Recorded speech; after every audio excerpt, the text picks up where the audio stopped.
Welcome to குட்டி info channel. நம்மளுடைய இந்த சேனலில் கவர்மெண்ட்டோட நலத்திட்டங்கள் பற்றிய தகவல்களை துல்லியமாக அப்டேட் பண்ணிகிட்ருக்கோம். தகவல்களை உடனுக்குடன் தெரிந்து கொள்ள இந்த சேனலை மறக்காமல் சப்ஸ்கிரைப் பண்ணி பக்கத்தில் இருக்க பெல் ஐக்கானையும் கிளிக் பண்ணிக்கோங்க. வாங்க வீடியோக்குள்ளே போகலாம். வீடியோக்குள்ளே போகிறதுக்கு முன்னாடி வீடியோவை தயவு செஞ்சு ஸ்கிப் பண்ணாமல் பாருங்கள். அப்போ தான் நாங்கள் என்ன சொல்ல வரோம் அப்படிங்கிறது உங்களுக்கு புரியும். வாங்க வீடியோக்குள்ளே போகலாம். ரேஷன் கார்டு வைத்திருப்போருக்கு தமிழக அரசு ஒரு முக்கியமான அறிவிப்பு ஒன்று வெளியிட்டிருக்காங்க. ரேஷன் கார்டு உள்ளவர்களுக்கு தமிழ்நாடு அரசு ஒரு சர்ப்ரைஸான ஒரு விஷயத்தை ஷேர் பண்ணியிருக்காங்க. வீடியோவை தொடர்ந்து பாருங்கள். அப்போ தான் வீடியோவில் என்ன சொல்ல வரும் அப்படிங்கிறது உங்களுக்கு புரியும். அதாவது வீட்டில் இருந்துகிட்டே ரேஷன் கார்டில் என்ன வேணாலும் கரெக்ஷன் பண்ணிக்கலாம் அப்படின்னு சொல்லியிருக்காங்க. ஆல்ரெடி இந்த ஒரு திட்டமானது எல்லாத்துக்கும் தெரிஞ்ச விஷயம்தான். ஆனால் முதலெல்லாம் என்ன ரேஷன் கார்டில் கரெக்ஷன் பண்ணாலும் ரொம்ப டைம் எடுக்கும். ஸோ நம்மளுக்கு அந்த பொறுமை அப்படிங்கிறது ரொம்ப வேணும் அப்படிங்கிற மாதிரியே இருந்தது. ஆனால் இந்த டைம் ரேஷன் கார்டில் கொண்டு வந்திருக்க இந்த புதிய ஒரு திட்டமானது எல்லாத்துக்கும் ரொம்ப பயனுள்ளதாக இருக்கும் அப்படின்னு எதிர்பார்க்கப்படுது. ஸோ வீடியோவை தொடர்ந்து பாருங்கள். அப்போ தான் என்ன சொல்ல வரும் அப்படிங்கிறது உங்களுக்கு புரியும். ரேஷன் கார்டில் இருக்கிற உங்களுடைய அட்ரஸை மாற்றுவதற்கான ஒரு அசத்தலான வசதியை மாநில அரசு ஏற்படுத்தி கொடுத்துருக்காங்க. இது தொடர்பான முக்கிய விவரங்களை ஆன்லைன் வழியாக வெளியிட்டிருக்காங்க. தமிழ்நாட்டில் ரேஷன் கார்டுகளில் செய்ய வேண்டிய மாற்றங்களை ஆன்லைன் வழியாக எளிமையாக செய்யலாம். முக்கியமாக இந்த அட்ரஸ் மாற்றுறது அப்படிங்கிறது ஆன்லைன் வழியாகவே செஞ்சுக்கலாம் அப்படின்னு சொல்கிறாங்க. அதாவது கவர்மெண்ட் அஃபிஷியலாக அவங்களுடைய ஒரு வெப்சைட் இருக்குது. அதுதான் www.tnpds.gov.in அப்படிங்கிற ஒரு வெப்சைட் இருக்குது. அதுதான் இந்த ரேஷன் கார்டு அப்ளை பண்ணுறதுக்காகவும் ரேஷன் கார்டில் ஏதாவது கரெக்ஷன் பண்ணணும் அப்படின்னாலும் இந்த வெப்சைட்டில் தான் எல்லோரும் பேசிக்காக பண்ணுவாங்க. ஸோ இந்த வெப்சைட்டில் நீங்கள் போய் பார்த்தீங்கன்னா அதில் வலது புறத்தில் ஸ்மார்ட் கார்டு சேவைகள் அப்படின்னு சொல்லி ஒரு ஆப்ஷன் இருக்கும். அதை கிளிக் பண்ணிக்கோங்க. அதுக்கப்புறம் உங்களுடைய அட்ரஸ் மாற்றணும் அப்படின்னா அதுக்கான அந்த ஆப்ஷனையும் செலக்ட் பண்ணிக்கோங்க. உங்களுடைய புதிய அட்ரஸ் தொடர்பான எல்லா விவரங்களையும் நீங்கள் ஃபில் பண்ணிவிட்டு உங்களுடைய மாநிலத்தோட குறியீடு, மாநிலம், நீங்கள் எந்த பிளேஸில் வசிக்கிறீங்க, இந்த மாதிரியான பேசிக் இன்ஃபர்மேஷனை கரெக்டாக என்டர் பண்ணிடுங்க. ரேஷன் கார்டில் உங்களுடைய மொபைல் நம்பர் என்ன மொபைல் நம்பர் கொடுத்துருக்கீங்களோ அந்த நம்பரை கரெக்டாக என்டர் பண்ணிக்கோங்க. என்டர் பண்ணிவிட்டு எல்லாத்தையும் உறுதிப்படுத்திக்கோங்க. இல்லைன்னா TNEPDS அப்படிங்கிற உதவி மையத்தை தொடர்பு கொள்ளலாம். அதுக்கான உதவி எண்ணை கொடுத்துருக்காங்க. அந்த உதவி எண் பார்த்துட்டிங்கன்னா 1967.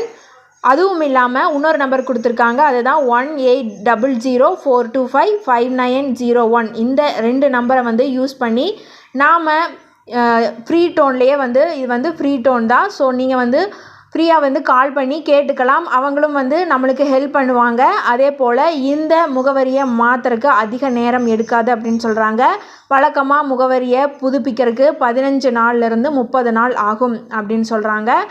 உங்களுடைய முகவரியை மாற்றுனீங்க இல்லையா, அந்த ஸ்டேட்டஸ் எப்படி இருக்குது, அதாவது உங்களுடைய ரேஷன் கார்டு முகவரியோட இப்போதைய நிலைமை என்ன ஸ்டேஜில் இருக்குது அப்படிங்கிறத செக் பண்ணுறதுக்கு கூட நம்பர் கொடுத்துருக்காங்க. நீங்கள் ஃபோன் பண்ணி நம்மளுடைய தமிழக அரசு ரேஷன் கார்டுக்காக ஒதுக்கப்பட்டிருக்க ஹெல்ப்லைன் நம்பரை கால் பண்ணி நீங்கள் கேட்டுக்கலாம். அதுக்கான ஹெல்ப்லைன் நம்பர் பார்த்துட்டிங்கன்னா 196742555901. இல்லைன்னா இன்னொரு நம்பர் கொடுத்துருக்காங்க. அது 180042555901 அப்படிங்கிற நம்பரை கால் பண்ணி அங்கே இருக்கிற ஆஃபீஸர்கிட்ட உங்களுடைய முகவரியோட ஸ்டேட்டஸ் என்ன அப்படிங்கிறத கேட்டு தெரிஞ்சுக்கலாம். இது ரேஷன் கார்டு முகவரி மாற்றம் ஆன்லைன் செயல்முறை அப்படின்னு சொல்கிறாங்க. இது போக தமிழ்நாடு அரசு சார்பாக TNEPDS அலைபேசி செயலி அப்படிங்கிற ஒரு புதிய ஆப்பை கொண்டு வந்திருக்காங்க. உணவுப் பொருள் வழங்கல் நுகர்வோர் பாதுகாப்பு துறையோட TNEPDS அப்படிங்கிற அலைபேசி செயலி மூலமாக புகார் பதிவு செஞ்சுக்கலாம். பரிவர்த்தனையை பற்றி பார்த்துக்கலாம். உங்களுக்கு ஒதுக்கப்பட்டிருக்கிற அந்த ரேஷன் பொருட்கள் என்னென்ன அப்படிங்கிறத பார்த்துக்கலாம். உங்களுடைய குடும்ப அட்டைதாரர்களுடைய விவரங்களை பார்த்துக்கலாம். நியாய விலை கடைகளுடைய வேலை நேரங்களை அதில் பார்த்துக்கலாம் அந்த ஆப் மூலியமாக. அதே போல் நியாய விலை கடை பொருட்களுடைய இருப்போட விவரங்களையும் நம்ம பார்த்துக்கலாம். ஏதாவது புகார் கொடுக்கணும் அப்படின்னாலும் இந்த ஆப் மூலமாக நாம் புகாரை பதிவு பண்ணிக்கலாம். உங்களுடைய ஃபீட்பேக்கை கூட இந்த ஆப்பில் நீங்கள் பதிவு பண்ணிக்கலாம். இந்த வசதியெல்லாம் அந்த செயலி மூலமாக ஆப் மூலமாக நம்மளுக்கு கொடுத்துருக்காங்க. அதே போல் இன்னொரு முக்கியமான அறிவிப்பு ஒன்று வெளியாக இருக்கிறது. அதன்படி நம்மளுடைய தமிழ்நாட்டில் போக்குவரத்து கழகம் ஒரு முக்கியமான அறிவிப்பு சொல்லியிருக்காங்க. அதன்படி இனிமேல் பேருந்துகளில் பயணிக்கிற ஒவ்வொரு பயனாளிகளும் ஆன்லைன் டிரான்சாக்ஷன் மூலமாக அவங்களுடைய பணங்களை பெற்றுக்கொள்ளலாம் அப்படின்னு சொல்கிறாங்க. கண்டக்டர் அவங்க கொடுக்குற, அதாவது பயனாளிகள் கொடுக்குற அமௌண்ட்டுக்கு சில்லறை கொடுக்க முடியறதில்ல. இதனால் தமிழக போக்குவரத்து அரசு ஒரு முக்கியமான ஹாப்பியான நியூஸ் ஒன்று சொல்லியிருக்காங்க. அதன்படி பார்த்துட்டிங்கன்னா ஒரு டோல் ஃப்ரீ நம்பர் ஒன்று வெளியிட்டிருக்காங்க. அந்த நம்பர் தான் 180059991500 அப்படிங்கிற நம்பர். இந்த நம்பருக்கு தொடர்பு கொண்டா உங்களுடைய விவரங்களை தெரிவித்து சில்லறைகளை UFI அப்படிங்கிற ஒரு பிளாட்ஃபார்ம் மூலமாக நீங்கள் வாங்கிக்கலாம் அப்படின்னு சொல்கிறாங்க. இந்த UFI வழியாக இந்த சில்லறைகளை உங்களுக்கு கொடுப்பாங்க அப்படின்னு சொல்லியிருக்காங்க. ஸோ நீங்கள் கொடுக்குற பணத்தை நீங்கள் திரும்பவும் வாங்க முடியாத பட்சத்தில் நீங்கள் இந்த டோல் ஃப்ரீ நம்பரை யூஸ் பண்ணி உங்களுடைய சில்லறைகளை மறுபடியும் வாங்கிக்கலாம் அப்படின்னு சொல்கிறாங்க.